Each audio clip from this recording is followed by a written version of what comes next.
વિચારો તો, શું એવું બની શકે કે ઓછામાં ઓછું જોખમ લઈને મોટામાં મોટો નફો કમાઈ શકાય? મોટાભાગના લોકો તો ના જ કહેશે.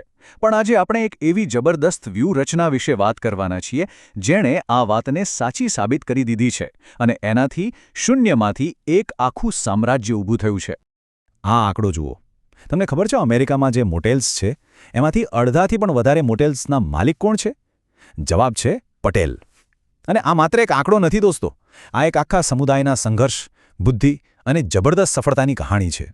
અને આ કહાણીને જે વધુ ખાસ બનાવે છે તે છે એમની શરૂઆત.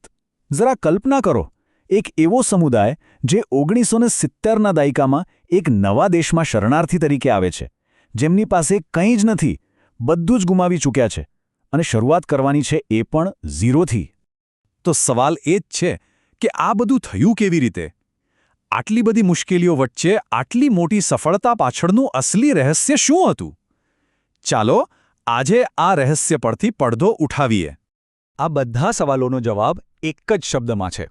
એક એવો ગુજરાતી શબ્દ જે આપણે રોજ વાપરીએ છીએ પણ એની અંદર છુપાયેલી તાકાતનો આપણને અંદાજો નથી. એ શબ્દ છે ધાંધો.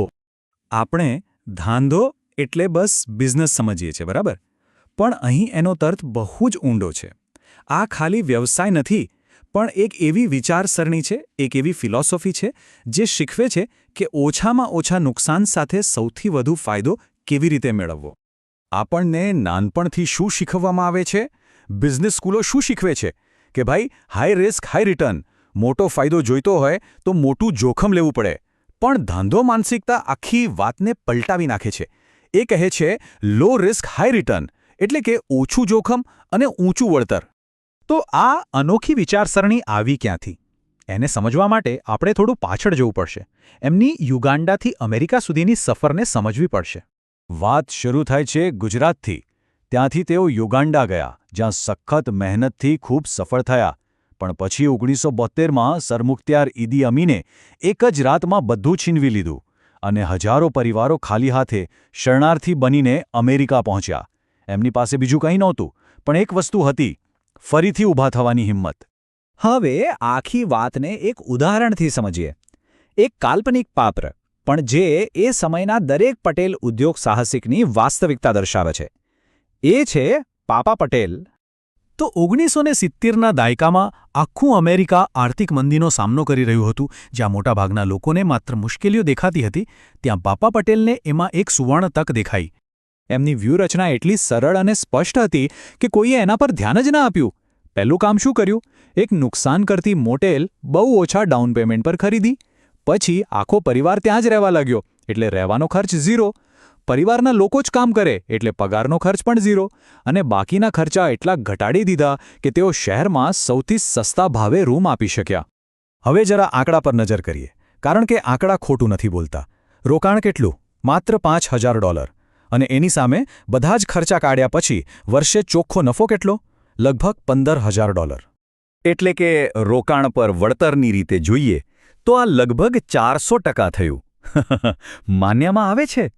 આ જ છે ધાંધો પદ્ધતિનો અસલી કમાલ. પણ અહીં મનમાં એક સવાલ ચોક્કસ આવે કે બધું સારું જ થાય એવું તો જરૂરી નથી ને? જો ધંધો નિષ્ફળ ગયો તો? જો આ બધું ડૂબી ગયું તો? અને આ સવાલનો જવાબ જ ધાંધોનું અસલી રહસ્ય છે. પાપા પટેલનો મંત્ર બસ આ એક જ વાક્યમાં હતો. આ વાક્યમાં જ એમની સફળતાની આખી ફિલોસોફી છુપાયેલી છે. પણ આ કેવી રીતે શક્ય બન્યું? જુઓ, એમણે કેટલી ચતુરાઈથી પ્લાનિંગ કર્યું હતું. એમને માત્ર નફો કમાવાનો જ નહીં, પણ નુકસાનને શૂન્યની નજીક રાખવાની પણ યોજના બનાવી હતી. એમની પાસે ગુમાવવા જેવું કંઈ ખાસ હતું જ નહીં. બેંક પણ જાણતી હતી કે આ મોટેલને ચલાવવાની હિંમત અને આવડત માત્ર એમની પાસે છે. એટલે સૌથી ખરાબ પરિસ્થિતિમાં પણ નુકસાન બહુ જ ઓછું હતું. અને બસ આ એક સફળ પ્રયોગે એક એવી શરૂઆત કરી જે પછી રોકાઈ જ નહીં. એક નાનો સ્નોબોલ જેમ પહાડ પરથી ગબડતો મોટો થતો જાય, બસ એવું જ કંઈક અહીં થયું. ફોર્મ્યુલા એકદમ સિમ્પલ પણ ખૂબ જ શક્તિશાળી હતો. એક મોટેલ ચાલી ગઈ, એના નફામાંથી બીજી ખરીદો, અને એ ચલાવવા કોને આપવાની? પોતાના જ કોઈ સગાને. આ રીતે એમણે ખાલી પોતાના માટે જ નહીં પણ આખા સમુદાય માટે સંપત્તિ બનાવી. અને આ લોકો માત્ર મોટેલ પર અટક્યા નહીં, એમણે આ જ સફળ ઓછા ખર્ચે સંચાલન મોડેલનો ઉપયોગ ગેસ સ્ટેશનોથી લઈને ડંકિન ડોનટ્સ જેવી ફ્રેન્ચાઇઝીમાં પણ કર્યો અને ત્યાં પણ સફળતાના ઝંડા ગાળ્યા. તો આ આખી વાર્તામાંથી આપણે શું શીખી શકીએ? સૌથી મોટો બોધપાઠ એ છે કે સફળતા માટે હંમેશા મોટા જોખમ લેવા જરૂરી નથી. સાચી સમજ, ચતુરાઈ અને હિંમતથી ઓછા જોખમે પણ મોટી સફળતા મેળવી શકાય છે. હવે પ્રશ્ન એ છે કે આપણી આસપાસ, આપણા જીવનમાં આવી કોઈ ધાંધો તક ક્યાં છુપાયેલી છે?